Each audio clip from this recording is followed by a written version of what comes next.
আসসালামু আলাইকুম। আজকে আমি আরেকটা ভিডিও রেসিপি নিয়ে এসেছি। আজকে রান্না করব কচুরমুখী দিয়ে সরিষা পোস্ত। আমি কচুরমুখী রান্না করার জন্য নিয়েছি পোস্ত, আদা রসুন বাটা, পেঁয়াজটাও বেটে নিয়েছি। ভিডিওটা দেখতে থাকুন। কাঠের বুশি চুলায় ভালো করে সাজিয়ে নিয়েছি, চুলাটাও ধরিয়ে দিয়েছি। এখন কড়াইটা বসিয়ে দেবো।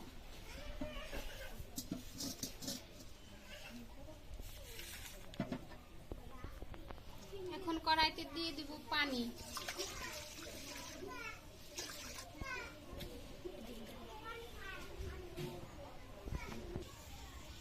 কচুরমুখীটা একটু ভাপিয়ে নেব, পানির ভিতরে দিয়ে দেব, তারপরে ঢেকে দিব।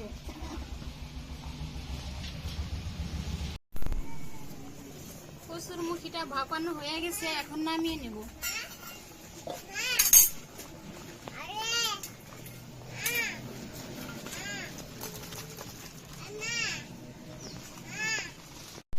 এখন দিয়ে দিব তেল,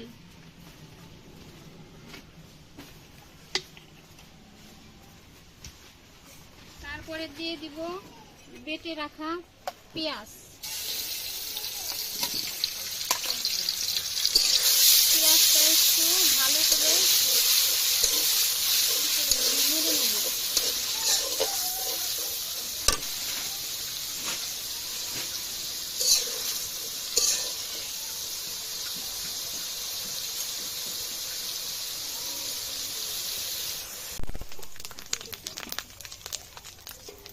দিয়ে দিব মরিচের গুঁড়া, আদা রসুন বাটা, জিরা বাটা, তারপর ভালো করে কষিয়ে নেব।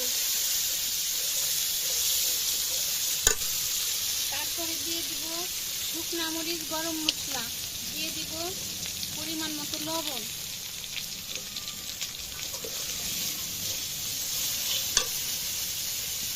হলুদ গুঁড়া,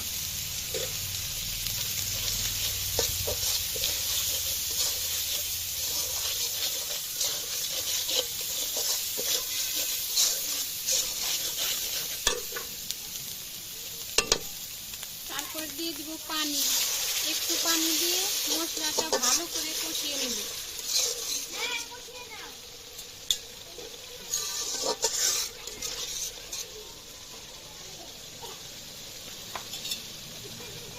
এবার দিয়ে দিব আস্তা কাঁচামরিচ,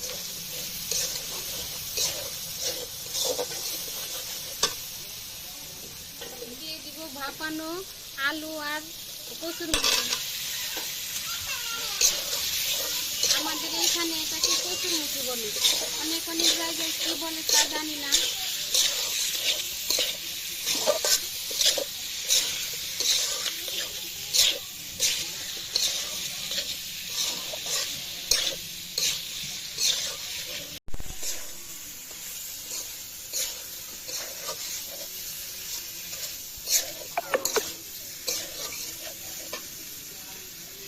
এবার দিয়ে দিব একটু পানি।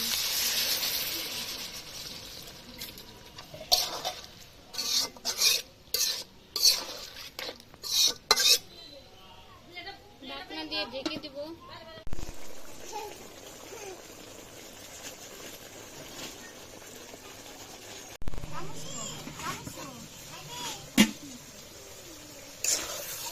কষানো হয়ে গেছে, এবার দিয়ে দিব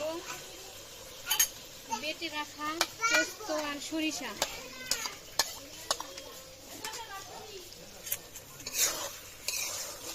দিয়ে একটু ভালো করে নেড়ে আর একটু কষিয়ে নেব।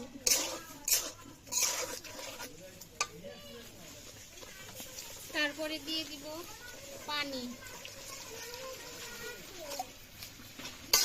আপনারাও এইভাবে কচুরমুখীটা রান্না করে খেয়ে দেখবেন। গরম ভাতের সাথে কচুরমুখী রান্নাটা খেতে অনেক ভালো লাগবে। আবার ঢেকে দিব।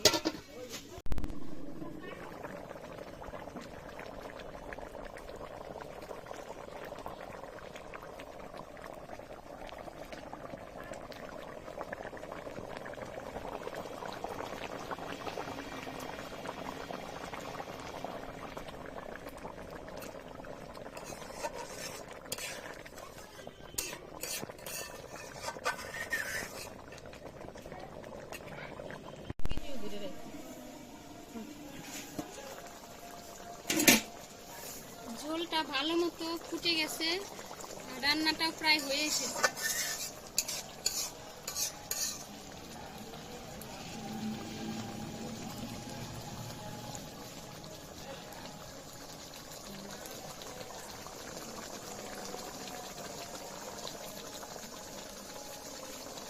রান্নাটা হয়ে গেছে, এখন নামিয়ে নিব।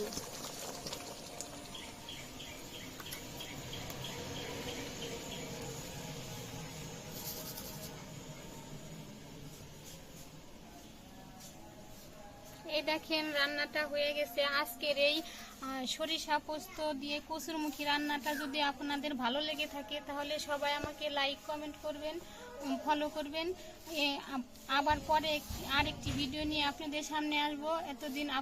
ততদিন আপনারা সুস্থ থাকেন, ভালো থাকেন। আল্লাহ হাফিজ।